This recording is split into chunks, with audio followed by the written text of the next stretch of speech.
More of the same.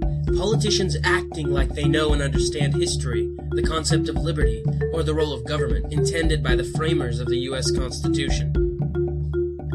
Freedom Cast.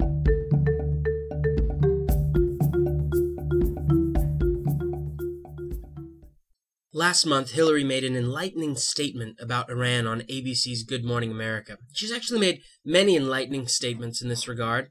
A brief look may be worth one's time.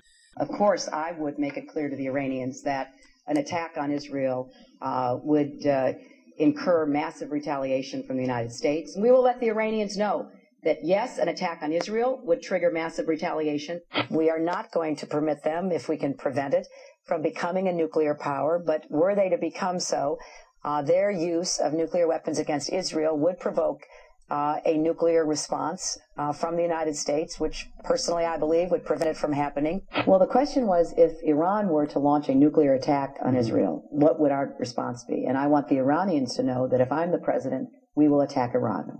And I want them to understand that, because it does mean that they have to look very carefully at their society. Because whatever stage of development they might be in their nuclear weapons program, in the next 10 years, during which they might foolishly consider launching an attack on Israel, we would be able to totally obliterate them. That's a terrible thing to say, but those people who run Iran need to understand that, because that perhaps will deter them from doing something that would be reckless, foolish, and tragic. Now, this statement on ABC's Good Morning America is just one of the latest in a long string of similar statements designed to warn and intimidate Iran, not to mention prove to the American voter that Hillary can be as tough as any man and all that. And it's statements like hers that prove once again that when it comes to voting for a president, there isn't much difference between the new crop of hopefuls and any of the old ones. I guess I can understand the position that defending another sovereign nation is noble, is moral. That's one perception, and I can see where it comes from. We want to be the good guy. We want to see the world in black and white. Poor Israel is stuck out there in the middle of a sea of hostile states. We need to help her out, defend her, or so the arguments go.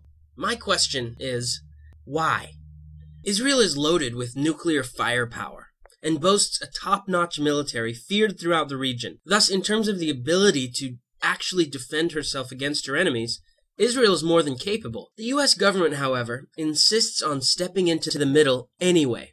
Our leaders tell everyone else's leaders what to do. This is interesting since our leaders tend to know very little about the region's history or cultures and rarely make accurate predictions about what this move or that move might mean for the future. Perhaps power is too much fun not to use it as often as possible. So we manage Israel, even if the petulant child does forget itself from time to time.